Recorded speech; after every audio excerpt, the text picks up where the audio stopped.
Welcome to AP 19 news. Buddha Venkanna పనికిమాలిన వ్యక్తి, బుద్ధి జ్ఞానం లేనివాడు అంటూ మాజీ మంత్రి వెల్లంపల్లి శ్రీనివాసరావు తీవ్ర విమర్శలు చేశారు. విజయవాడలో సెంట్రల్ కార్పొరేషన్ల సమీక్ష సమావేశం అనంతరం ఆయన మీడియాతో మాట్లాడారు. సొంత అన్నయ్యని కార్పొరేటర్గా గెలిపించుకోలేని వ్యక్తి బుద్ధా వెంకన్న అని విమర్శించారు. దమ్ముంటే ఎమ్మెల్యేగా పోటీ చేయాలని వెల్లంపల్లి సవాల్ విసిరారు. బుద్ధా వెంకన్నకి ఏం అర్హత ఉంది? వాళ్ళ సొంత అన్నయ్యని కార్పొరేటర్గా గెలిపించలేని ఎదవా బుద్ధా వెంకన్న. ఆయన 2 సార్లు పార్లమెంట్ సభ్యుడిగా గెలిచాడు. అతను ఏం మాట్లాడతాడు? బుద్ధా వెంకన్న ప్రజాదరణ ఉంది అతనికి, ఏమన్నా నోరు ఉందిగా అని చెప్పిన ఓహో ఎగస్కి పడడం తప్ప ఒక ఓటు లేదు అతనికి, నుంచిన దమ్ము లేదు. నేను బుద్ధా వెంకన్న ఛాలెంజ్ చేస్తున్నాను, నీకు దమ్ము ధైర్యం ఉంటే చెప్పావు కదా నువ్వు వెస్ట్ నుంచి పోటీ చేస్తావని చెప్పని, పోటీ చేయమని చెప్పండి, అతన్ని సీట్ తెచ్చుకోమని చెప్పండి. 50,000 లంచం తీసుకుంటూ రెడ్ హ్యాండెడ్గా పట్టుబడ్డ తహసీల్దార్ మరియు సర్పంచ్. వివరాల్లోకి వెళ్తే ఎన్టీఆర్ జిల్లా జగ్గేపేట నియోజకవర్గంలోని వత్సవాయి తహసీల్దార్ కార్యాలయంపై ఏసీబీ దాడులు నిర్వహించారు. ఈనాం భూములు సంబంధించి అవకతవకల్లో తహసీల్దార్, ఆలూరుపాడు సర్పంచ్ లంచం తీసుకుంటున్నారంటూ వచ్చిన సమాచారం మేరకు ఏసీబీ అధికారులు ఈ దాడులు నిర్వహించారు. గవర్నమెంట్ ద్వారా ఈనాం భూములను రైతువారి పట్టాల ద్వారా రైతులకు ఇవ్వమని ఇచ్చిన జీవోని క్యాష్ చేసుకోవడం కోసం ఎకరాకు 60,000 రూపాయల చొప్పున ఆలూరుపాడు సర్పంచ్ నరేంద్ర మరియు తహసీల్దార్ వైకుంఠరావు డిమాండ్ చేస్తున్నారని ఫలిత గోపాలకృష్ణ ఏసీబీ అధికారులకు ఫిర్యాదు చేయగా ఆ మొత్తం అమౌంట్ తీసుకుంటున్న సమయంలో ఏసీబీ అధికారులు దాడులు చేసి రెడ్ హ్యాండెడ్గా తహసీల్దార్ వైకుంఠరావును మరియు ఆలూరుపాడు సర్పంచ్ నరేంద్రను పట్టుకున్నారు. ఈ సందర్భంగా ఏసీబీ అధికారులు మాట్లాడుతూ ఉన్నతాధికారుల ఆదేశాల మేరకు ఈ దాడి నిర్వహించినట్లు వారు తెలియజేశారు. ఈరోజు వత్సవాయి మండలంలో ఆలూరుపాడు విలేజ్లో ఉన్న సర్పంచ్ నరేంద్ర, అలాగే ఇక్కడున్న వత్సవాయి మండల ఎంఆర్ఓ వైకుంఠరావు గారు, వీళ్ళిద్దరి పైన ట్రాప్ చేసి ఈరోజు రెడ్ హ్యాండెడ్గా క్యాచ్ చేయడం జరిగిందండి. వీళ్ళిద్దరూ కూడా గవర్నమెంట్ జీవో ద్వారా ఈనాం ల్యాండ్స్ని రైతువారి పట్టాల ద్వారా రైతువారి పట్టాలు ఇచ్చేయమని చెప్పి రైతులకి ఈనాం ల్యాండ్స్కి రైతువారి పట్టాలుగా ఇవ్వమని గవర్నమెంట్ ఇచ్చిన జీవోకి రైతువారి పట్టాలు ఇవ్వడానికి ఎకరానికి 60,000 చొప్పున కలెక్ట్ చేస్తూ లంచం తీసుకుంటున్నారు. విజయవాడ క్రైమ్ ఏడీసీపీగా ఎం కృష్ణమూర్తి నాయుడు బాధ్యతలు స్వీకరించారు. రాజమండ్రి సిఐడి విభాగంలో ఏసీపీగా పనిచేస్తున్న ఆయన పదోన్నతిపై విజయవాడకు బదిలీ అయి వచ్చారు. అనంతరం ఆయన మాట్లాడుతూ నగరంలో క్రైమ్ రేట్ తగ్గించేందుకు అందుబాటులో ఉన్న సాంకేతిక పరిజ్ఞానాన్ని సద్వినియోగం చేసుకుంటామన్నారు. పాత నేరస్తుల కదలికలపై డేగకన్ను వేసి ఉంచాలని, నగరంలో సైబర్ నేరాలకు పాల్పడే వారిపై కఠిన చర్యలు తీసుకుంటామన్నారు. శనివారం తెల్లవారుజామున గద్వాల్ జిల్లాలో ఘోర రోడ్డు ప్రమాదం జరిగింది. హైదరాబాద్ నుంచి చిత్తూరు వెళ్తున్న ఓ ప్రైవేట్ ట్రావెల్స్ బస్సు ఎర్రవల్లి చౌరస్తా వద్దకు రాగానే అదుపు తప్పి బోల్తా పడింది. దీంతో ఒక్కసారిగా బస్సుకు మంటలు చెలరేగాయి. ఈ ఘటనలో ఓ మహిళ సజీవ దహనమైంది. మరో 4 గాయపడ్డారు.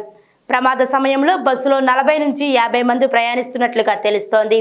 అప్రమత్తమైన ప్రయాణికులు వివిధ మార్గాల ద్వారా బస్సులోంచి బయటపడ్డారు. కానీ ఓ మహిళ చెయ్యి ఇరుక్కుపోవడంతో బయటికి రాలేకపోయింది. ఆమెను బయటకు తీసుకొచ్చేందుకు ప్రయత్నించినా ఫలితం లేకపోయింది. ఈలోపు మంటలు తీవ్రం కావడంతో బస్సులోనే మహిళ సజీవ దహనమైంది. ఈ ప్రమాదంపై సమాచారం అందుకున్న అగ్నిమాపక శాఖ సిబ్బంది, పోలీసులు ఘటనా స్థలానికి చేరుకొని మంటలను ఆర్పివేశారు. దీనిపై పోలీసులు కేసు నమోదు చేసి దర్యాప్తు చేపట్టారు. బస్సు డ్రైవర్ నిద్రమత్తు వల్ల ఈ ఘటన జరిగినట్లు పోలీసులు ప్రాథమికంగా అంచనా వేస్తున్నారు.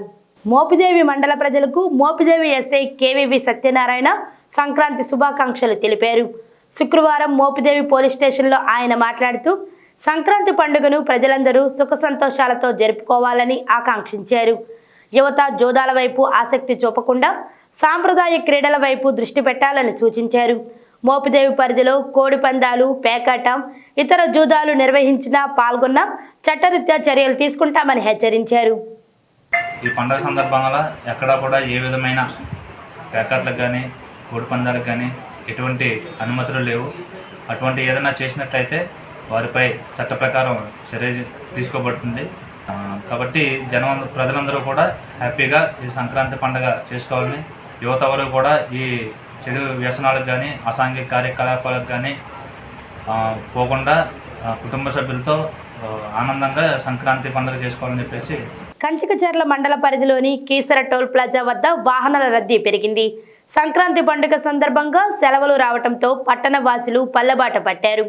ఈ క్రమంలో టోల్ ప్లాజా వద్ద ఒక్కసారిగా వాహనాల సంఖ్య పెరగడంతో ట్రాఫిక్కు అంతరాయం కలుగుతోంది. నిన్న ఒక్కరోజే కేసర టోల్ ప్లాజా వద్ద సుమారు 9,000 వాహనాలు ప్రయాణించినట్లు సమాచారం.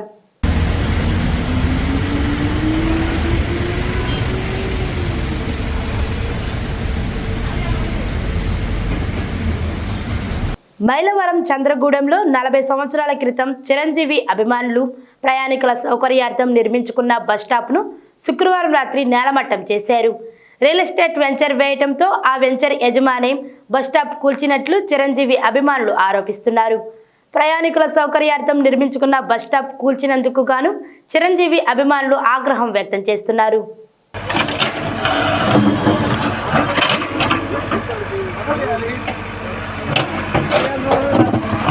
అంగన్వాడీలతో ప్రభుత్వం 6వసారి జరిపిన చర్చలు కూడా విఫలమయ్యాయి. వేతనాలు ఎంతో కొంత పెంచాలని వేడుకున్నాం, మంత్రుల కమిటీ మాత్రం పెంచేది లేదని తేల్చి చెప్పింది. దీంతో కార్యకర్తలు శనివారం విజయవాడ సెంటర్లో రాష్ట్ర ముఖ్యమంత్రి జగన్మోహన్ రెడ్డిపై ఒక్క ఛాన్స్ అని వచ్చి ఇబ్బందులకు గురిచేస్తున్నామంటూ ముఖ్యమంత్రిని సాగనంపేందుకు సిద్ధంగా ఉన్నామని తెలిపారు.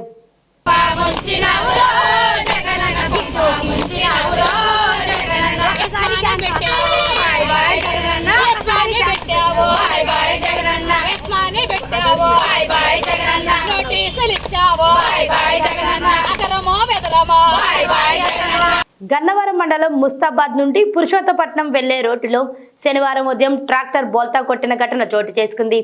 ఈ ప్రమాదంలో 4గురికి తీవ్ర గాయాలు అయ్యాయి. ప్రమాదం ఎలా జరిగిందన్న దానిపై పూర్తి వివరాలు తెలియాల్సి ఉంది.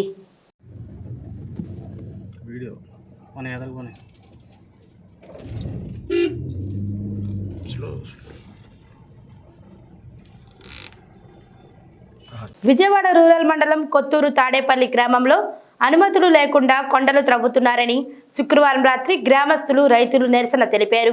ఈ సందర్భంగా వారు మాట్లాడుతూ బాపట్ల ఎంపీ నందిగం సురేష్ అనుచరులు బంధువులు పేరుతో తమను బెదిరిస్తున్నారంటూ వారు ఆరోపించారు. కొత్తపేట పోలీస్ స్టేషన్లో ఫిర్యాదు చేసినా ఎటువంటి ప్రయోజనం లేకుండా పోయిందని వారు ఆవేదన వ్యక్తం చేస్తున్నారు. ఇవాళకి అక్కడే ఆఫ్ చేసి నేను కాపలాకి ఆపిస్తున్నాను.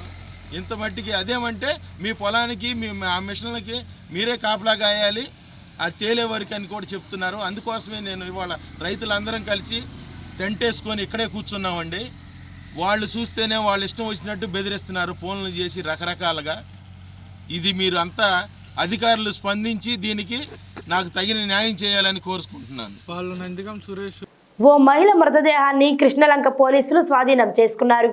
పోలీసుల వివరాల ప్రకారం Pandit Nehru bus station city terminal Gangotri hotel సమీపంలోని బందర్ కాలువలో శుక్రవారం మృతదేహం తేలియాడుతుండటాన్ని స్థానికులు గమనించారు. పోలీసులకు సమాచారం అందించారు. పోలీసులు వచ్చి మృతదేహాన్ని వెలికితీసి మహిళగా నిర్ధారించారు. ఆమె వయసు సుమారు 30 ఏళ్లు ఉండొచ్చని పోలీసులు వివరించారు. ఆమె నీలిరంగు చీర ధరించి ఉంది. మరిన్ని తాజా వార్తల కోసం చూస్తూనే ఉండండి AP19 న్యూస్.